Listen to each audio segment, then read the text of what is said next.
Hello guys, welcome back to my channel, my brotherku ya. Jumpa lagi nih sama saya. Siapa lagi kalau bukan John Itung. Oke, di kesempatan kali ini saya akan sharing ya tutorial ganti LCD touchscreen Xiaomi Redmi 7. Dan ini posisinya backdoornya udah terbuka karena saya mengganti baterainya juga guys, karena baterainya ini kembung gitu kan, gendut kayak gitu. Dan untuk link video penggantian baterainya nanti linknya aku taruh di deskripsi guys ya. Jadi ini posisinya udah kebuka kayak gini, baterainya udah terpasang, dan ya cek linknya ada di deskripsi, link videonya. Dan kita akan lanjut mengganti LCD touchscreennya karena touchscreennya udah pada berpecahan ya. Jadi ini ganti baterai sekaligus ganti LCD touchscreen ya. Penggantian baterainya videonya tersendiri. Dan ini adalah baterai yang lamanya udah kembung, udah gendut kayak gini guys ya, nyaris meledak nih. Oke, nah itu guys baterai yang lamanya. Oke, dan kita akan lanjut bang mengganti LCD touchscreennya. Iya, oke.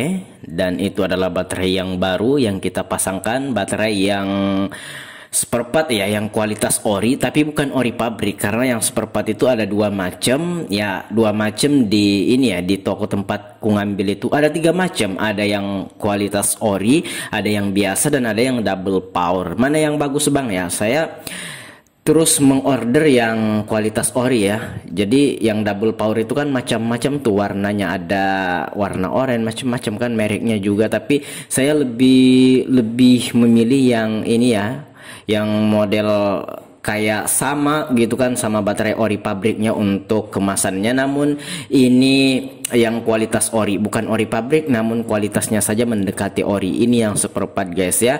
Dan ini rata-rata saya mengganti baterai pelangganku, rata-rata tahan-tahan aja tuh, bagus-bagus aja baterainya. Oke bang, lanjut aja. Di sini saya udah menyediakan cairan thinner. Kita akan membuka LCD touchscreennya menggunakan alat congkel, dan untuk cairan thinner itu sebagai untuk membantu mengurangi lekatnya lem atau double tip di balik touchscreennya ini. Nah ini guys, touchscreennya ini sepertinya udah pernah diganti juga. Nampaknya ini juga yang seperempat ya, karena nanti kita lihat lemnya itu sampai agak ke tengah gitu kan, sehingga kita ya agak sedikit butuh waktu untuk membuka LCD touchscreennya ini. Oke, dan itu kita sudah membuat celah. Hati-hati bang, karena touchscreennya ini pecah ya, kacanya sudah pecah. Jangan sampai pecahannya ini mengenai tangan, nanti luka tangan kamu guys.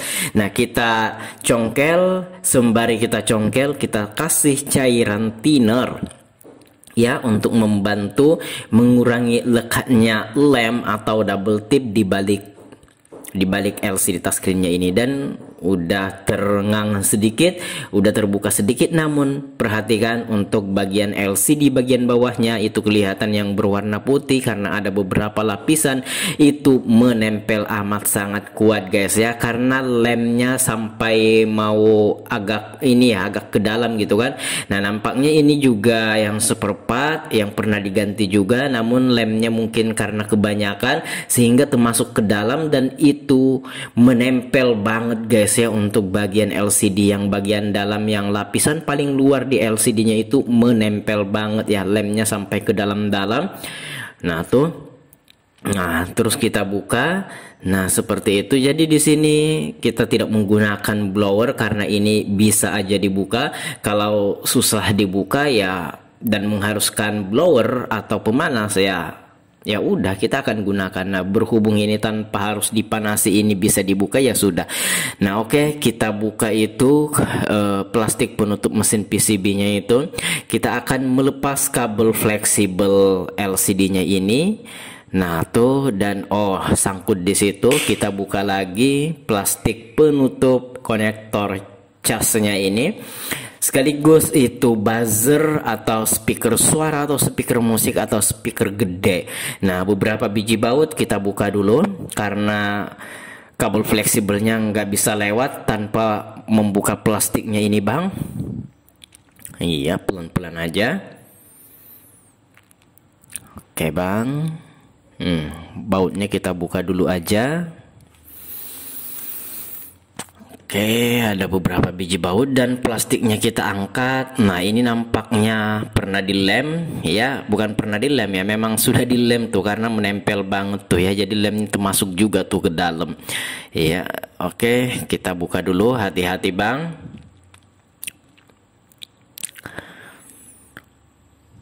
Kita gunakan cairan thinner lagi untuk membantu mengurangi lekatnya lem atau double tip. Kita congkel-congkel, hati-hati, itu saya mencongkel menggunakan obeng minus. Jangan sampai obeng minus ini malah merusak ya, malah terkena kabel fleksibel chargernya itu. Jadi mesti kita hati-hati guys ya. Ini saya percepat videonya untuk mempersingkat durasi. Aslinya ini guys pelan banget ya. Kita pelan banget nih. Nyaris terbuka Bang. Diusahakan. Jadi kalau belum bisa jangan dipaksa, dicari celahnya. Yang begini tuh pasti ada celahnya. Kadang-kadang belum bisa, sabar, dicari celahnya. Memang gitulah sudah kerjaannya kalau kita servis-servis begini guys ya.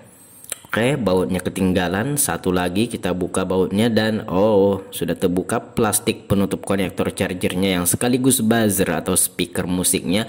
Dan oke, akhirnya bisa lewat tuh kabel fleksibelnya untuk dibuka, kabel fleksibel LCD touchscreen-nya. Dan ini guys, LCD touchscreen-nya udah terbuka ya. Oke, di sini lanjut kita membersihkan sisa atau bekas lem yang menempel karena saya lihat-lihat ini lemnya agak sedikit tebel ya. Oke, dan itu adalah LCD touchscreen yang lama, nampaknya ini juga seperempat dan itu masih ada bekas segelnya dan ada stikernya di belakang LCD itu, dan ini fix yang pernah diganti atau yang seperempat juga guys ya. Oke, kita akan mengganti menggunakan LCD touchscreen yang baru Bang ya. Inilah Redmi 7 dan ini adalah LCD touchscreen yang barunya, segelnya masih utuh dan ini sudah kita cek, sudah kita uji coba dan layak untuk dipasang. Dan untuk video uji coba atau pengecekan sebelum dipasang, nanti link videonya aku taruh di deskripsi guys ya. Siapa tahu teman-teman pengen nonton kan apa saja yang mesti kita cek, apa saja yang mesti kita pastikan sebelum nantinya kita mengelemnya ya, supaya tidak terjadi hal yang tidak diinginkan. Kalau misalkan kita memasangnya malah kerja dua kali gitu kan, dilepas lagi, apalagi lemnya sudah kering. Dan juga apabila LCD baru datang kita cek, kalau ada apa-apa kan kita bisa retur. Kalau sudah dilem otomatis segel rusak dan garansi pun hilang. Nah oke, lanjut Bang. Di sini saya lihat-lihat nampaknya sisa-sisa atau bekas lem yang lama yang pernah diganti ini ya, LCD touchscreen yang pernah diganti ini, lemnya ini agak sedikit tebal sehingga kalau kita lapisin itu akan mengganjal dan membuat tidak rapet LCD touchscreen yang baru. Oleh karenanya di sini Bang, saya memutuskan untuk membersihkan semua sisa atau bekas lem yang ada di frame atau tulang tengah berkeliling seperti itu. Jadi semua kita bersihkan, jangan sampai ada lem yang tersisa. Nah, apabila lemnya ini tipis saja sih sebenarnya nggak apa-apa dilapis, namun di sini agak sedikit tebal yang nantinya kalau kita memaksakan untuk memasang melapisi dengan lem yang baru itu akan membuat renggang LCD touchscreen-nya ini sehingga secara tampilan fisik itu tidak bagus. Oke, di sini kita lanjut membersihkan ya, membersihkan bekas atau sisa-sisa lem atau double tip. Oke, Bang. Ya, kita bersihkan juga ya pakai cairan thinner. Jadi cairan thinner ini untuk servis HP banyak gunanya, banyak fungsinya untuk membersihkan sisa atau bekas-bekas lem, untuk membuka LCD agar supaya lem atau double tip itu kerekatannya itu berkurang. Ya itulah fungsi cairan thinner, dan untuk membersihkan mesin HP yang kotor, yang korosi dan lain sebagainya. Oke, karena ini sudah diuji coba yang linknya aku taruh di deskripsi, link video pengecekannya ini sudah kita uji coba dan saya memutuskan ini memang bisa untuk kita pasang ya. Kita melepas segelnya, dengan segel kita lepas atau kita rusak otomatis garansi juga hilang ya, karena sudah diuji coba. Oke, maka dari itu kita akan memasangnya. Kita lem dulu Bang ya.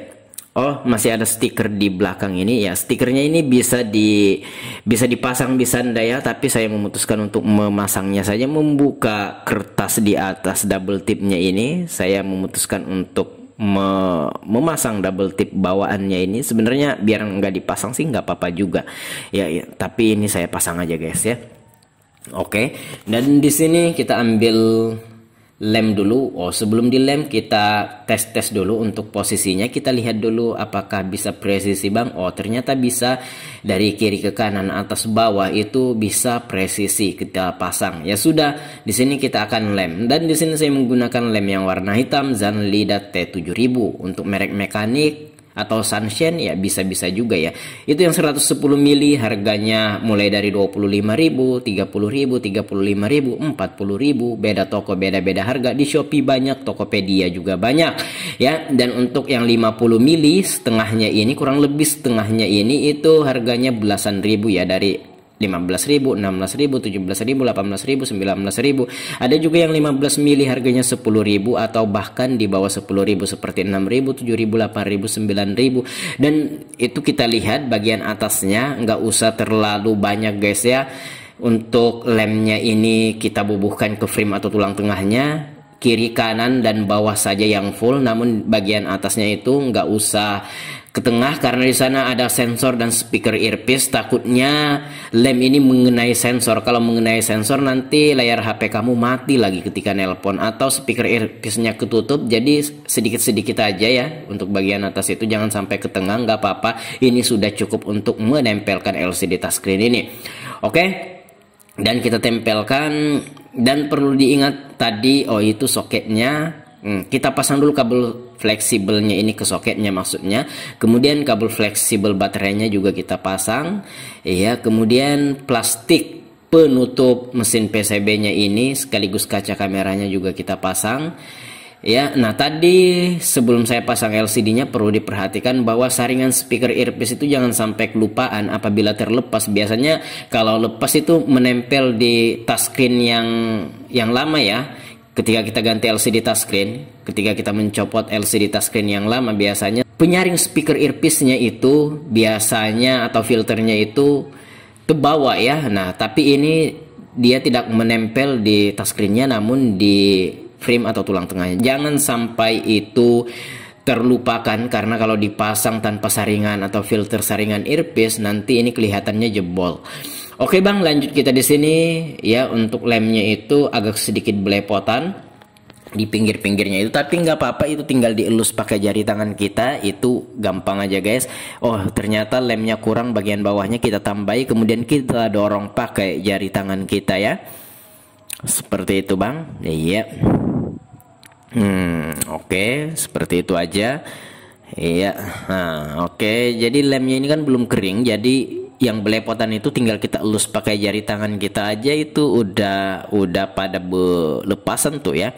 Nah, ini perlu diingat bahwa untuk isolasi kertas yang menempel ini jangan sampai ada tekanan ya, itu hanya menempel gitu aja, tidak menekan sama sekali. Karena kalau ditekan bisa-bisa LCD-nya ini bergaris, buram, atau bahkan fungsi dari touchscreen-nya terganggu ya. Nanti touchscreen kamu error nanti ya, terpencet sendiri seolah-olah atau ghost touch. Jadi itu tanpa ada tekanan yang kuat, karena memang LCD touchscreen yang kita pesan ini posisinya itu udah presisi. Jadi sebenarnya tanpa ada tekanan dia sudah pas, nggak usah ditekan-tekan. Jadi ini tuh hanya mengunci saja supaya nggak bergeser guys ya. LCD touchscreen yang lemnya belum kering ini supaya kagak bergeser, itu saja. Nah tapi kalau misalkan kita tekan apalagi kuat, bisa-bisa seperti kataku tadi LCD-nya buram, bergaris, atau fungsi touchscreen-nya terganggu.